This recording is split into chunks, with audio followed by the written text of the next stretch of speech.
What's up, dudes? Chooch back with another video, and today we're going to be looking at some of the protective gear I wear whenever I'm riding one of these unicycles.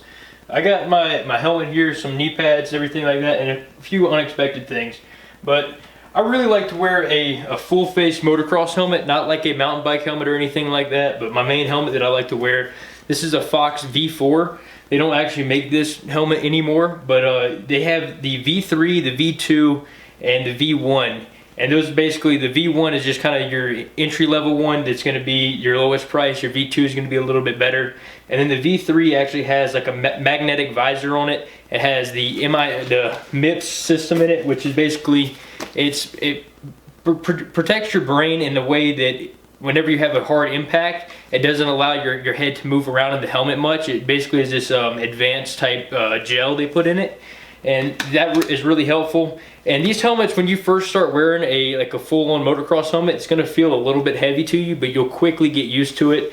And it's the best protection you can get, because if you have any spill on these things, your first thing it's going to hit is your jaw area right here, and you don't want to be knocking any teeth out. You don't want to be paying a dentist to reconstruct your jaw. All that stuff's really expensive, and you can pick up one of these helmets on eBay, one of the older models from years past, for probably about $200 to $300. So it's quite worth it, and I'm always going to wear a V4 or V3 motocross helmet. This is just what I like. It's what I'm used to, and they fit really well, fit really snug. I'm even able to use this helmet when I go snowboarding, and it's not too bulky. It doesn't get in the way, just because I'm really used to it. It's carbon fiber construction on it, so the whole, and as you see right there, carbon fiber. If you're gonna get a full face helmet, try to get a carbon fiber one, because it'll be a lot more lightweight than a standard full face. So that's the helmet I like right there. And so another thing that I started wearing about a year ago is some knee pads. And I took a few hard falls, had a 45-degree cutoff at the skateboard park, and I really wrecked my knee hard on these things. And before that, I'd always just hop on it, go, never even think about knee protection. But after I got knee pads, I realized how much that they actually helped out and how much I did fall on my knees. You can see right there, I mean, there's some scuffs all over these knee pads.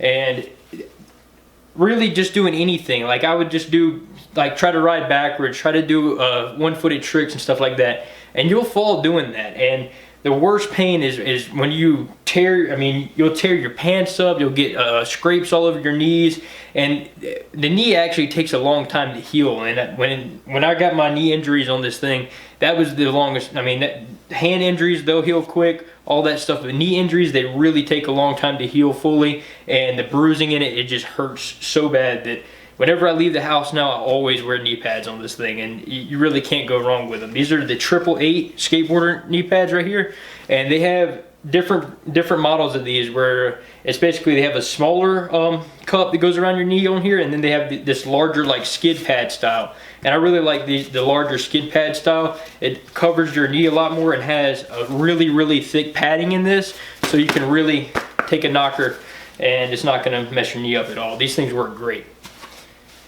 Another thing that I use, and I swear by these things right here, these specific wrist guards. These are Burton snowboarding wrist guards. You can see right here, they got this Burton right there. And these basically are designed so that they can go under, they're slim and they're pretty small, so that they can go under your snowboarding gloves.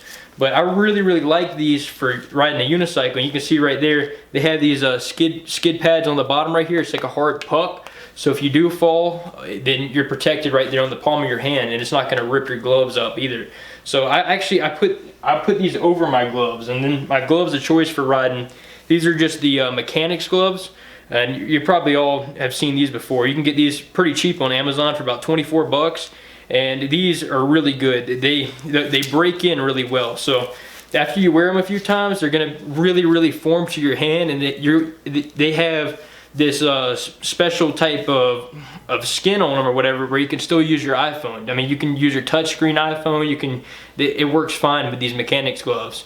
And that's one thing I really like about them. They have kind of an impact on the impact resistance on the top, and you can even get these where they have like some rubber knuckle guards as well if you want to get those. I think they're like $5 more or whatever.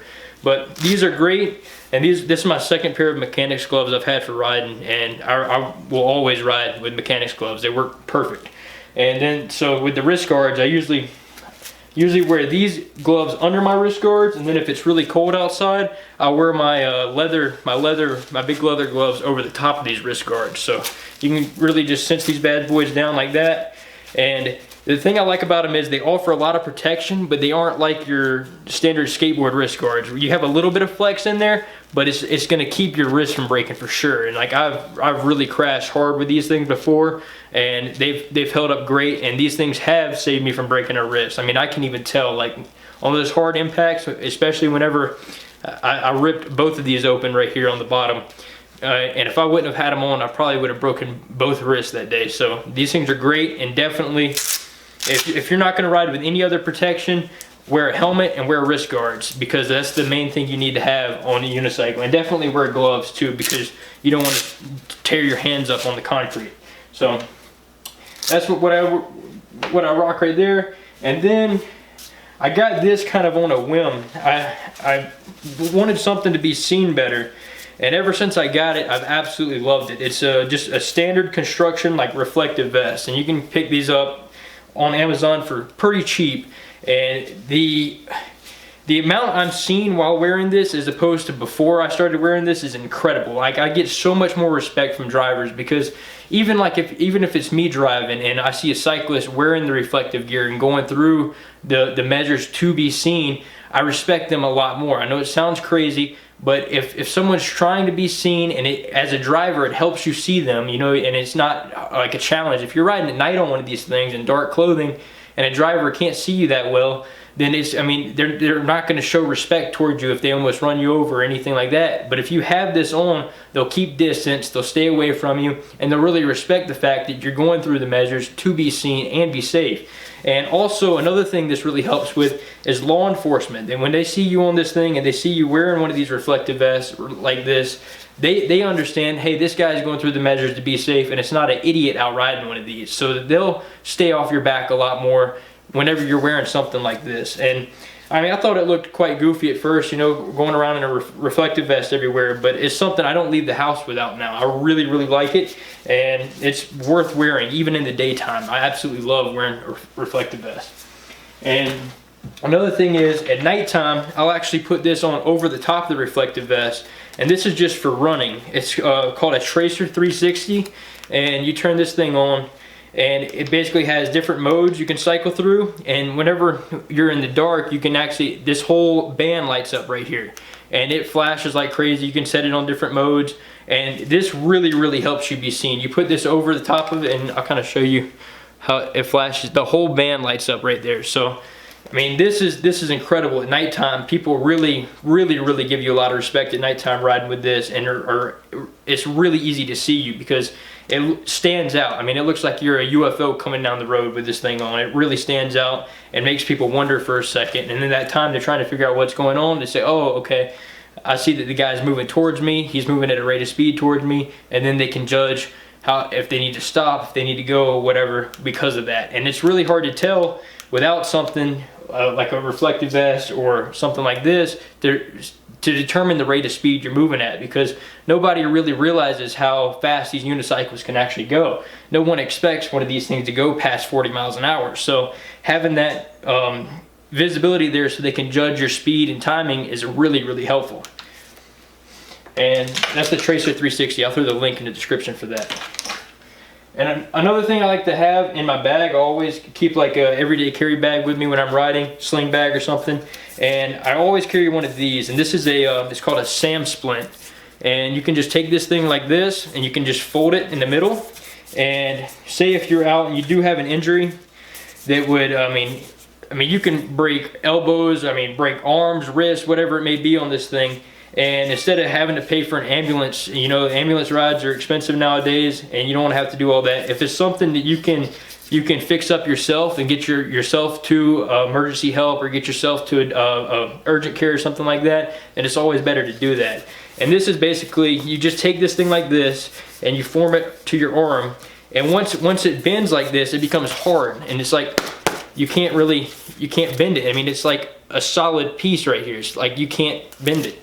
And you can just take this, form it to whatever injury you have, and fold this thing up right around your arm like this. and then you take an Israeli bandage like this one right here, and these things are about $8 on Amazon, and they're great. It's like a really thick reusable gauze. I mean, you don't want to reuse it if you have like a bloody injury or something, but something like this, you can reuse it. And it actually has the clip in it right here, so you can literally just take this thing, wrap it around, and then cinch it down as tight as you need to.